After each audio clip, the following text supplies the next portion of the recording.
Hi guys, this is going to be an unedited one, but today I'm going to be bringing you a tank review, and today it is the VK100-01P, the tier 8 mouse. And this thing is frankly just a bit overpowered. It has absolutely everything going for it, and only one thing going against it, and that's the mobility. And I'm going to show you exactly what this thing can do, and I've got an ace tanker game for that as well. Now, I'm going to start off with the armor because it is, of course, absolutely ridiculous. Face on, you've got a 200mm plate on your upper front, and it goes from all the way from 277, 278, all the way up to almost 300mm of effective armor. Your lower plate is your weakest part frontally. It's only 135mm thick, and at its weakest is 202 flat on in terms of effective armor. Although, at its strongest rather, and at its weakest, about 190, 193 even. So a lot of guns will struggle to pen you, especially tier 6 and 7 guns. Yeah, already a bit strong. And even some tier 8s will have problems, like the T-44 firing standard ammo. No luck there. As for the turret, you've got 230 frontal. And the cupola is 220 at its thinnest. And that's just the flat part. When it starts to angle up here, it goes up to 236. Yeah, it's a bit silly. And then if you start to go towards the edges, yeah, same tier things aren't really going to pen that. Yeah, it gets a bit silly. As you can see, we already had over 304 here. On this bit here, this 190mm part. On this 220mm part, you do get a couple of spots where same tier heavies can pen with standard ammo, but if they miss by a little bit, then they're gonna have to reload and try again, or load premium ammo. Because reasons. As for the front of the turret itself, basically you've got one big flat part right from here to here. If I go onto the visual model, I could probably show that better. Yes, from here to here, where it's at its flattest, yeah, that's where you want to shoot this thing. If you've got the pen for 230mm of effective armor. However, if I go to the live camera, and you can see you can sort of angle this turret like the mouse, but the problem there is your cupola becomes weaker, but the rest of your turret becomes, stronger. But you don't really want to do that with this turret because, yeah, that cupola, it's stronger front on than it is angled, as you can see, because obviously you've got parts that are thinner on the sides of the turret and the cupola. Because the cupola shares some of the thicknesses of the turret as well. It's got 175mm as its thinnest. The thinnest actual raw thickness. Now, you do have another weak spot frontally, if you can see it. Well, I say weak spot, but it's not exactly weak. It's the 230mm of the front of the turret that is the turret ring, and that's all the way around. It's 230mm all the way around the front of the turret ring, pretty much. Obviously, as it gets more and more angled, it gets better, but when you get to about halfway around there, it's 175mm. And you can see that from the side there. And it's the same around the back. Now, side armor, 130mm on this upper part here. And then this lower part, you've got 100mm. But you've got not only an extra 100mm of space armor in terms of the side skirts, but you've got 40mm for the tracks as well. Or is it the other way around? I think, actually, yeah, it's 40mm for the side skirt and 100 for the tracks. So yeah, have fun trying to track this thing and pen with the same shot, especially if it's an angle like this. You can do it if it's at an angle like this. If you shoot right here. If you shoot here, no, you're not gonna get it. It has to be right here. But if he's angling a bit better, like this, then you're better off just shooting the lower plate. Excuse me. So yeah. But yeah, like I say, this is going to be an unedited video with just all the sneezes and coughs and everything kept in, if they are there. Because I want to get a video out, and my body just decided, you know, let's just screw this up. Anyway. Side armor, ridiculously good, as you can see. You can angle it really, really heavily and still get auto bounce angles, and you know, you can still get this. That's 260, 270 effective, all the way up to 300 here on a non-auto bounce, and then obviously the rest back here is auto bounce. So yeah, and if you're pointing your, and this is when you're side scraping, this is what you want to be doing. So there you go. This is the kind of angle you want for side scraping. That's up about 45 degrees almost. That's just how strong the armor is on this. You can keep your lower plate behind the corner, and you can then just poke the rest out. Rear armor, last part, is definitely the weakest, as on most tanks. This is 120 down here. This is probably where you want to aim. And then you've got 122 effective up here, because you've got 80mm of space armor, and then 40mm behind that. And yeah. Oh, well, unless you've got a 122mm caliber gun or higher, in which case aiming here is actually better, because that's spaced armor and it does not stop overmatches. Speaking of overmatches, if you're above this thing, and you've got a 122mm gun or higher in caliber, you've got a couple of places you can just overmatch. You've got the engine deck at the back there, that's 40mm. You've got pretty much the entire roof. So if a 122mm gun is shooting down on this, let's say you're on the bridge on Paris and you're aiming down at one of these, shoot here, or here, and you'll probably pen. If this thing is facing towards you though, don't bother, just you know, try and shoot the lower plate. Now for the rest of the stats before I get into the replay. So DPM is not amazing. This is with the 128mm gun.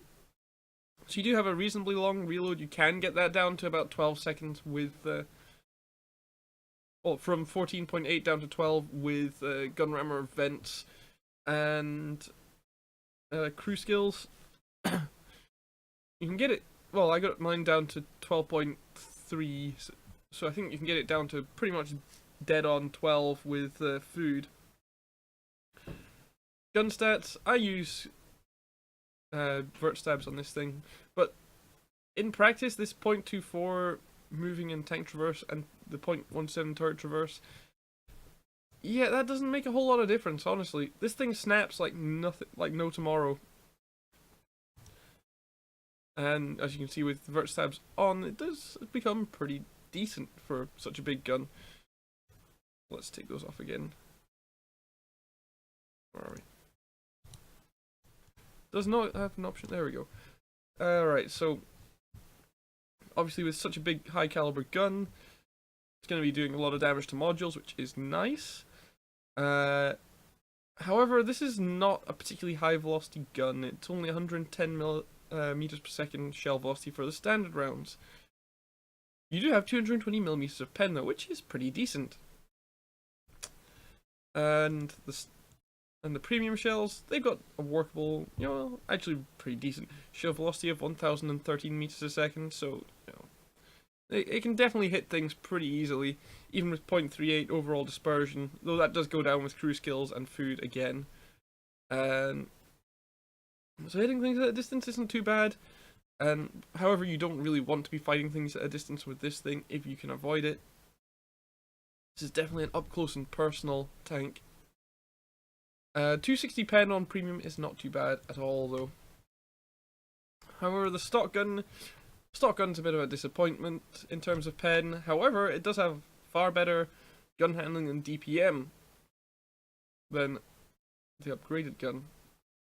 It's the 105mm that you get on the VK4502A, the 105mm KWK L52 with 200mm of pen and 244 on premium for 320 alpha. It's not ideal, because this tank is one that really wants to be using its armor to either bounce or using its hit points to trade and then getting the better out of it, because that's why you use the bigger gun. Because although the smaller one has the better rate of fire, the bigger one is just far more effective. Especially if you're fighting things like T-44s or anything that has a higher rate of fire than you. You want to be able to pop out, take a shot at your target, or even take a hit from them and then blast them in the face for like double their alpha damage. That's what you want to do in this thing. So 1700 health, very, very meaty hit point pool, same as the Oho. What's nice about this tank though is 400 meters base view range. You're probably not going to outspot one of these if you're the same tier, unless you're in something as stealthy as a UDES or some of the light tanks and you're in cover in some bushes. However, unless you have a camo crew on your light tank, then it's quite possible that with a decent crew this guy will still outspot you. And if they're running food, well, don't just stay as far away from one of these as you can in your light tanks. Try and get rid of the weaker ones before engaging this one. Anyway, moving on to the replay. So we're on Himmelsdorf. Tier 8 match. As you can see, there's one other VK100 on my team. Now, he's going to be quite vital to winning this match, because, honestly, this team was not very good. And, so, yeah, I'm just going to say that this is going to be a bit of a carry. Just a bit.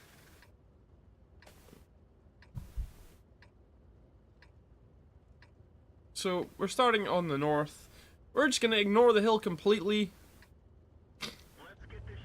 As you might imagine in a tank like this when it's top tier. We've also got, what else have we got in the team? We've got a T-34, we've got two T-34s. We've also got a Defender, a Caravan, WZ-111, a CDC, Patent Korea, an M4A1 Ravioli, a Pershing, an STA-2, Scorpion G, and two Batjet 12Ts. The enemy team have a 112 and a Meal 1, an IS-6, a Lerva, a T-32, three Tiger 2s, a WZ-111, a 59 Patton, a T-34-3, a T-69, a Scorpion G, and two Batjet 12Ts as well. Now, one of the Tiger 2s has already been spotted in the middle banana road, and so has a Batjet 12T who is trying to flank these two T-34s. Meanwhile, 59 Patton, Scorpion, WZ, and Emil are on the hill with most of the rest of my team.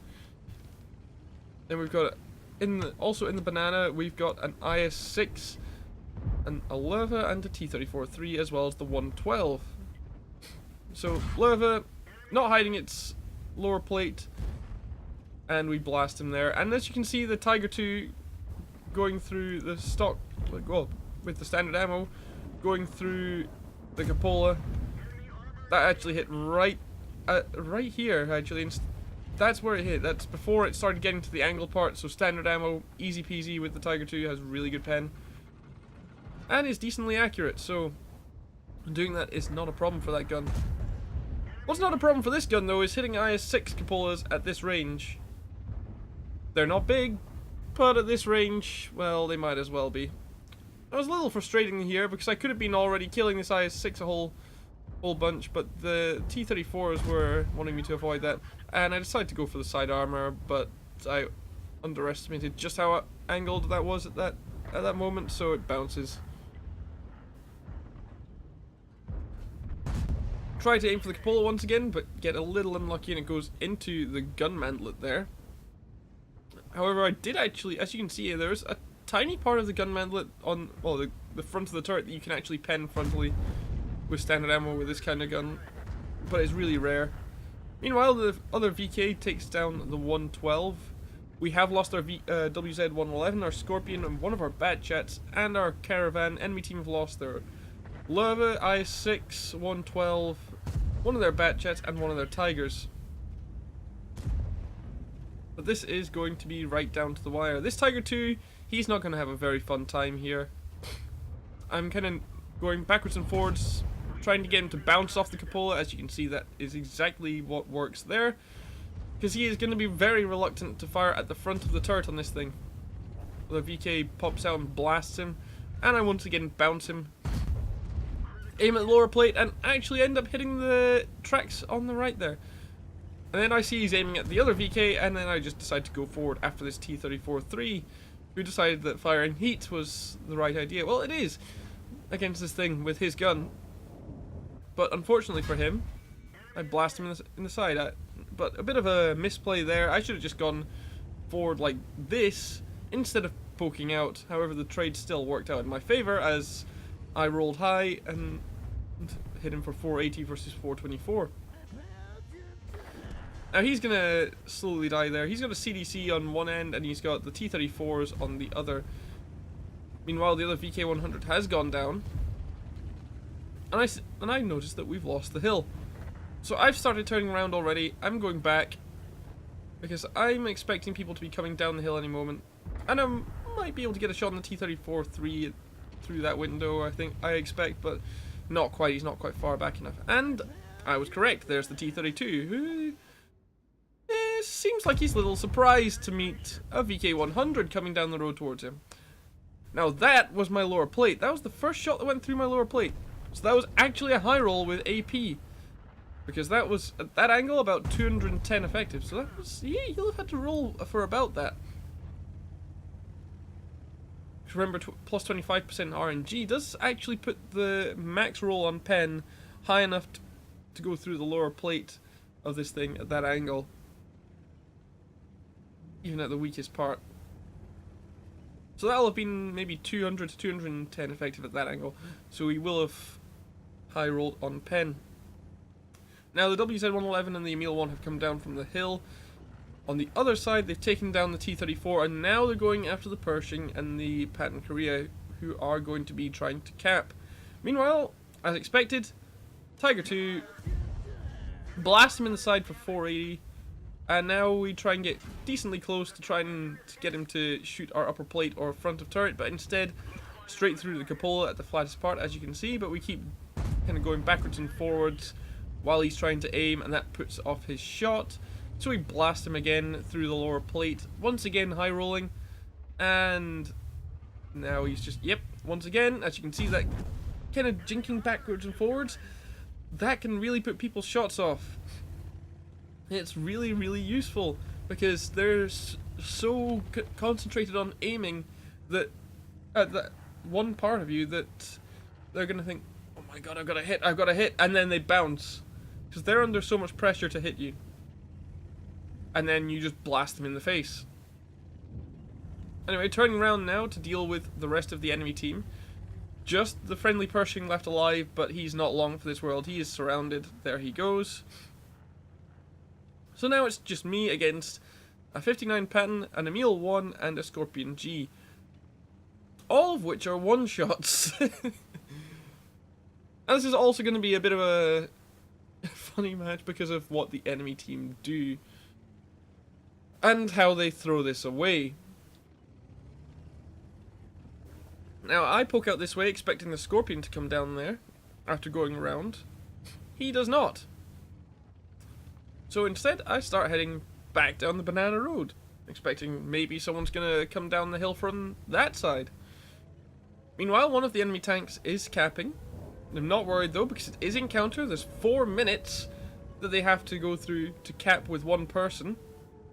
And believe me, it's going to be one person in the cap. Well, one tank in the cap. So, therefore, I can take my time. I can take my time. Even with this thing being slow as it is, 20 kilometers an hour top speed,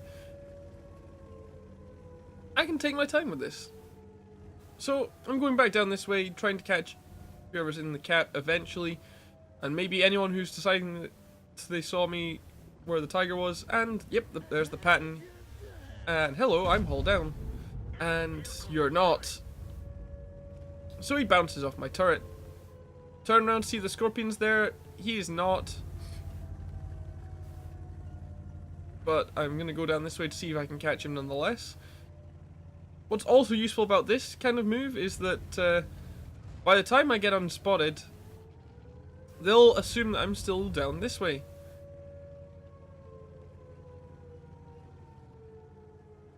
So start coming down this road just to make them assume that I'm coming down this way, and by the time I'm unspotted, I can just turn to the right here and start heading back towards the cap in a more efficient manner.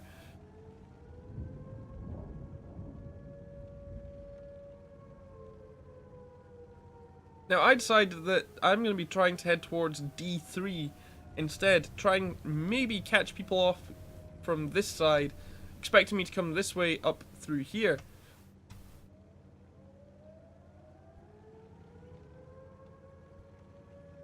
But that's not going to happen. Spoiler alert. Because if I turn around this way, I'm just going to take control of the camera from my previous self for a moment and show you what happens. So, watch this way. That's all I'm saying. Wait for it. And there's the scorpion. Happily motoring along. Back into fixed cam mode so I can see what I do. And boop. At that range, even a snapshot like that, probably not going to miss. And it doesn't. And that overmatches the scorpion every shot because he has no thicker than 30mm of armor anywhere on his tank. Friendly T-34 there telling me that the Emil is one hit. I tell him I know, and then put a smiley face as well. He wishes me good luck, and very nice to see that, by the way. So I thank him. Of course, being the polite guy, I am responding in kind, as we should all do. Now, it's just the Emil that's left. He's a one-shot, as we know. I'm expecting him to be looking to my right instead, but he actually decided that he's going to be looking this way anyway. First shot hits the wreck of the WZ. Bit unfortunate, but it doesn't matter because he bounced off her upper plate. And I noticed that I can just hide my lower plate behind the wreck of the WZ. I can take one hit, but doesn't matter because he bounces anyway. And he goes down. And so we win the match. So that was an ace tanker. When uploading this to to Circon's replay site, which is the one I used for this, I got so many things on this left side here. Actually, if I switch to my monitor cap, you'll see this. There we go. So you'll see ace tanker here when uploading to Circon's site. You can see there's so many things on this side that it bumped the ace tanker down here. So we got ace tanker, we got the second mark of excellence, which I was really happy about. We got high caliber for our 5,041 damage. We got the top gun, defender, steel wall of course. And as you can see, most of our team did not have a particularly good match. These guys particularly. Defender of course, being a defender, just did defender things. However, the enemy team managed to pick them off pretty easily. It was pretty much down to me to finish everything off at the end, especially the T-32 and the Tiger still having a decent amount of hit points. However, this gun being this gun, they're not targets that are difficult to take down, so we also made a decent little profit of 35,078. Now, that may be quite a bit of a drop from 75,708 credits made with a premium account. But the rounds on this tank are very, very expensive, even the standard ones. So as you can see, if we'd been running a standard account, we would have barely made a profit, just under 10,000 credits there. We also had a base XP of just under 1,600, 1,597, which is pretty damn nice. And we got 2,395 with our premium account, so that's pretty good overall. So the VK100, yeah, this thing, it's a bit ridiculous. Tier for tier, it's as probably as strong for the tier 8 as the mouse is for tier 10, although a little bit more balanced maybe, because it has parts that same tier tanks can pen without too much trouble. And of course the roof can be overmatched by 122mm guns, at least for the turret and the engine deck. So guys, I hope you enjoyed this little kind of well, rough and ready tank review, and I hope you enjoyed the replay as well, and I will catch you next time.